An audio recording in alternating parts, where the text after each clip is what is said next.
Hello जी, good morning, Radhe Radhe. कैसे हैं आप सभी? आई होप आप सब अच्छे होंगे। तो जी आज है 20 नवंबर और बुधवार है। आज सुबह के 8:15 बज चुके हैं। तो जी आज हुआ ये कि सुबह सुबह बच्चे रेडी हो चुके थे। उसके बाद वैन नहीं आई। मैंने कॉल किया ड्राइवर को और फिर मुझे पता लगा, भैया ने बताया कि अब छुट्टियां हैं पोल्यूशन की वजह से। क्योंकि मैं स्कूल के जो ग्रुप है वहाँ से लेफ़्ट हो चुकी हूँ, तो मेरे पास कोई मैसेज नहीं आया, कोई अपडेट नहीं आती स्कूल की। 7:15 बजे बच्चों की वैन आ जाती है। आज 7:30 हो गए थे, तो मैंने सोचा वैसे लेट होगी आज वैन। कॉल किया तो पता लगा कि संडे तक छुट्टी हो चुकी है पोल्यूशन की वजह से।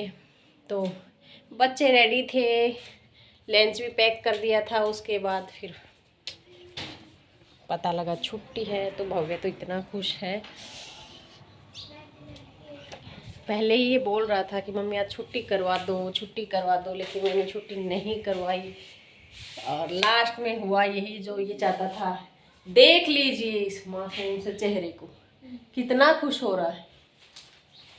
कैसा लगा? पता लगा जब सरप्राइज सुबह सुबह का, कैसा लगा छुट्टियों वाला? मजे आ गए। मेरे को नहीं लगा। हेतल को छुट्टी करने का कोई शौक नहीं है, लेकिन इसको मजे आ गए।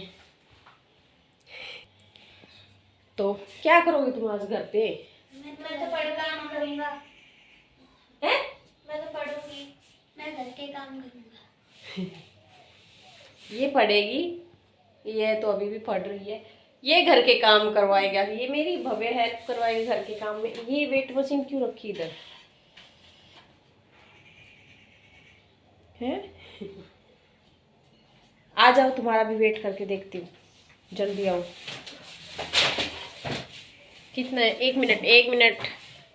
29। 29। चल हेतल इसके ऊपर खड़ा हो। 34। 34? इतना वेट हो गया? मोटी तो ये होगा। मोटी नहीं है, हाइट हाइट हाइट हाइट की वजह से है हेतल। सही है 48 मेरी में। कॉन्फिडेंस आ गया सुबह सुबह। 1 kg वेट गेन हुआ है, कपड़ों की वजह से है, जैकेट वगैरह डाल रखी है। ओके, पढ़ लो। थोड़ा सा अपने रूम को सेट कर लेना यहाँ से।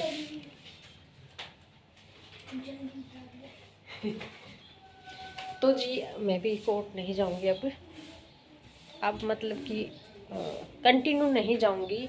अब 1-2 दिन मैं छुट्टी कर रही हूँ कोर्ट से भी, क्योंकि मेरे एग्ज़ाम है दिसंबर में, तो मुझे करनी है तैयारी। कल मेरी हियरिंग है, मैं कल कोर्ट में जाऊँगी, आज नहीं जाऊँगी। और 2-4 दिन कंटिन्यू मुझे स्टडी करनी है, कुछ नोट्स रेडी करने हैं। और अब बच्चे भी घर पे हैं, तो इनको छोड़ के नहीं जा सकती। और अगर जाऊंगी तो फिर मैं लंच टाइम तक ही जाऊंगी, लंच टाइम में वापस आ जाऊंगी।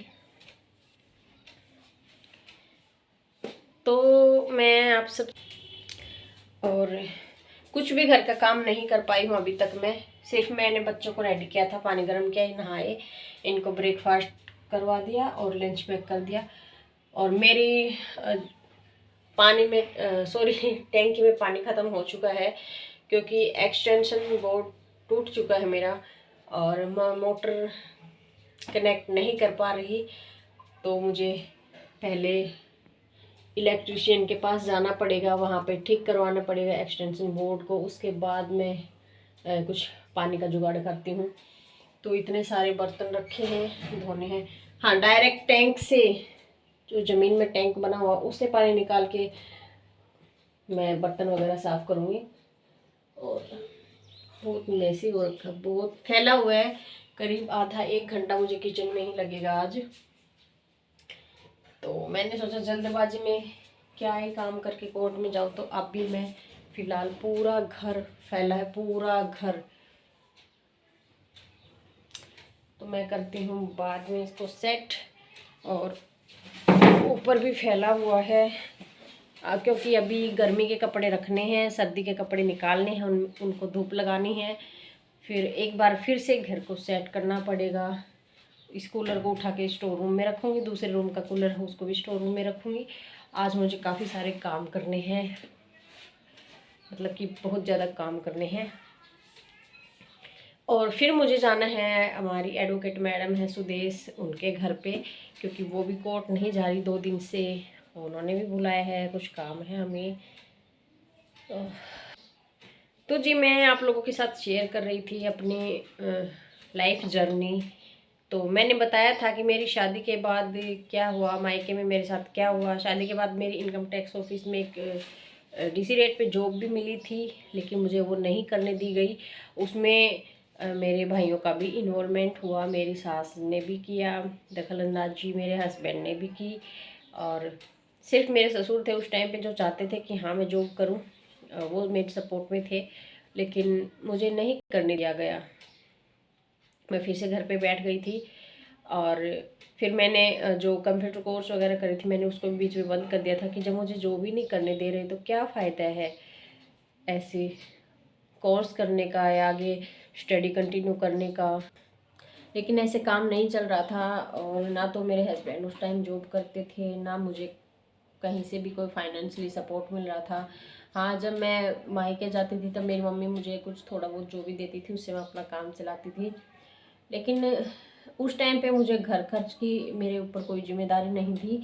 और झूठ बोल के तो क्या ही फ़ायदा है। देखो मैं कोई भी बात झूठ नहीं बोल रही यहाँ पे, क्योंकि मेरे ससुर जॉब में थे, सारा घर की जिम्मेदारी उन पे ही थी, और हम भैंस भी रखते थे, दूध भी बेचते थे, तो घर खर्च मेरे सास और ससुर चलाते थे उस टाइम पे। बिल्कुल मुझ पे तो कोई जिम्मेदारी नहीं थी। हाँ, लेकिन मेरे पर्सनल कुछ खर्चे होते थे, या बच्चों के लिए कुछ भी लेना होता है अपने, मेरा मन करता था कुछ भी सामान लेने के लिए, कुछ भी कपड़े या कुछ भी, बहुत सारा खर्चा हो जाता है। तो जब मैं बीमार पड़ती थी तो मेरा ट्रीटमेंट नहीं करवाया जाता था, वो सिर्फ मुझे सिविल हॉस्पिटल ले जाते थे। लेकिन वीक मैं इतनी हो चुकी थी कि मुझे भी अच्छी डाइट की ज़रूरत थी, और बीमार होती थी तो प्रॉपर मुझे रेस्ट भी चाहिए होता था, प्रॉपर मुझे ट्रीटमेंट भी चाहिए होता था, लेकिन नहीं करवा सकते थे वो लोग, नहीं करवाते नहीं थे, करवा सकते थे लेकिन वो लोग करवाते नहीं थे। और मेरे पास कोई ऐसा मतलब फाइनेंशियली सपोर्ट था नहीं कि मैं खुद की जो ज़रूरतें हैं वो भी पूरी कर सकूँ या अपना प्रॉपर ट्रीटमेंट ले सकूँ।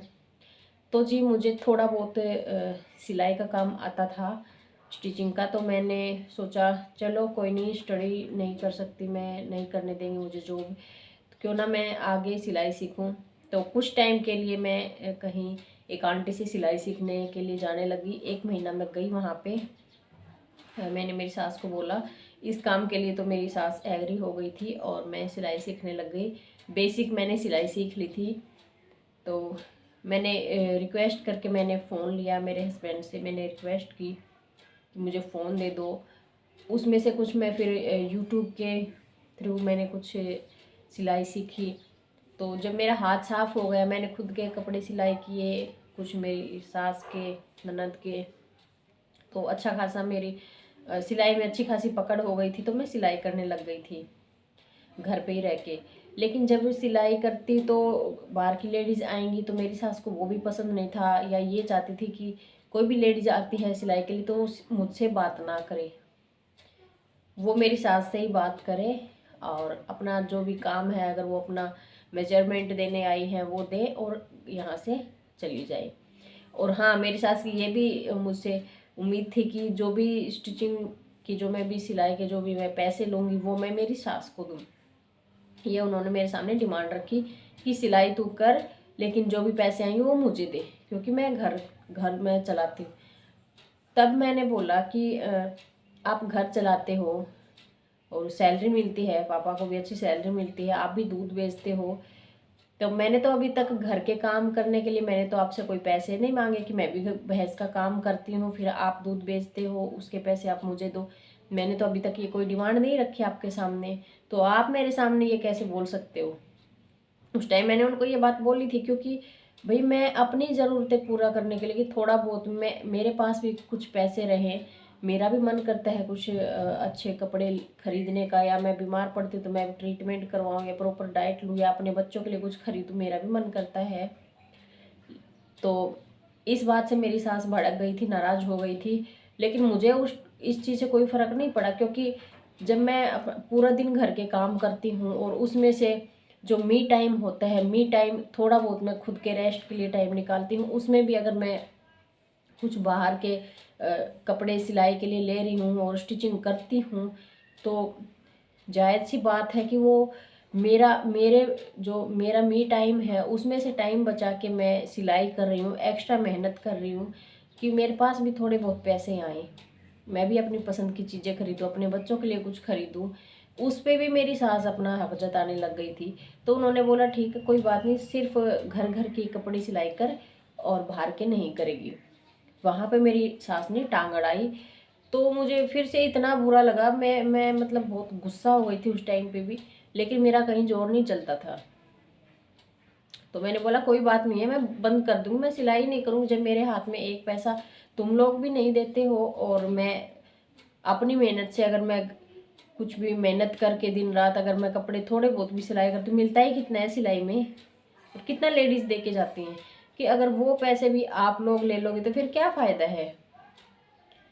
तो मैंने सिलाई स्टार्ट कर दी थी, बात बड़ी भी थी, झगड़ा भी हुआ था, लेकिन मैंने बोला कि ठीक है, मैं लिमिटेड सिलाई करूँगी और मैं किसी से पैसे नहीं लूँगी, सिर्फ मैं अपने शौक़ के लिए सिलाई करूँगी, और जो भी धागा बुकरम जो भी लगेगा सिर्फ मैं इतने ही पैसे उनसे लिया करूँगी। ये करके मैंने बात को दबा दिया था।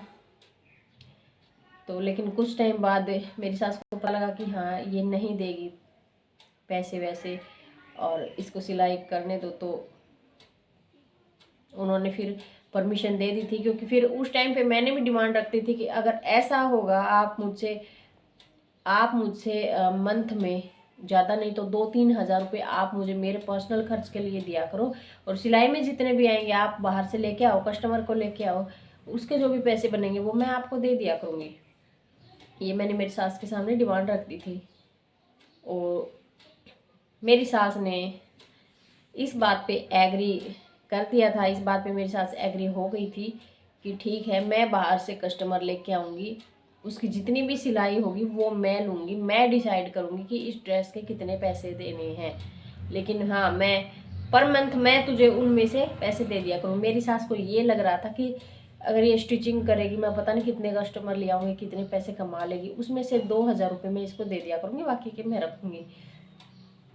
तो ये गलत फहमी थी उनकी, क्योंकि इतने में मेरे पास टाइम भी नहीं बचता था। घर के काम छोड़ के घर के काम करने के बाद अगर मैं दिन में 3 या 4 ड्रेस बनाऊंगी या कम से कम 800 रुपये पर डे के कमाऊंगी, 500 कमाऊंगी, ये मेरी सास की गलत फहमी थी। क्योंकि मैं जिस एरिया में रहती हूँ वहाँ पे इतनी स्टिचिंग नहीं है। स्टार्टिंग मैंने की थी सिर्फ 100 रुपीज़ से, 100 से, क्योंकि उस टाइम मेरे आस पड़ोस में भी काफ़ी लेडीज़ कपड़े सिलाई करती थी, वो एक ड्रेस के एक सूट के लेती थी 150 और मैं लेती थी सिर्फ 100 रुपीज़। तो ऐसे करके मैंने अपने काम की स्टिचिंग के काम की शुरुआत की थी, और उसके बाद फिर मैंने धीरे धीरे अपना जो है रेट मैंने इंक्रीज कर दिए थे। मैं भी 150-200 ऐसे लेने लग गई थी, लेकिन हाँ मैंने मेरी सास को इनमें से एक भी पैसा नहीं दिया। मैं झूठ नहीं बोलूँगी, मैंने नहीं दिया कोई भी पैसा, क्योंकि उसमें से मुझे धागे बुकरम या और भी बटन्स लेस वगैरह भी लेके आनी पड़ती थी। हाँ थोड़ा बहुत जो उसमें से बचता था उसमें मैं खुश थी कि कम से कम ज़्यादा नहीं तो 3,000 रुपये या 2,000 रुपये, 1,500, 3,500 जो भी बचते हैं वो मेरे हैं। अपनी मेहनत की कमाई चाहे मैं घर बैठे थोड़े ही कर रही थी, लेकिन मुझे खुशी थी कि हाँ मैं कुछ कर पा रही हूँ। लेकिन उसके लिए मैं रात रात भर जगती थी। मतलब पूरे दिन में 24 घंटे में 3 घंटे सो गई, 4 घंटे सो गई, ऐसे करके, क्योंकि मुझे काम करने की बहुत ज़्यादा लगन थी और मेरा शौक़ भी था स्टिचिंग करना। तो जी बाकी की बातें कल की वीडियो में, और वीडियो काफ़ी लंबी हो जाएगी, इसलिए मिलते हैं कल की वीडियो में। बाकी बातें मैं आप लोगों के साथ कल शेयर करती हूँ। तब तक के लिए बाय बाय।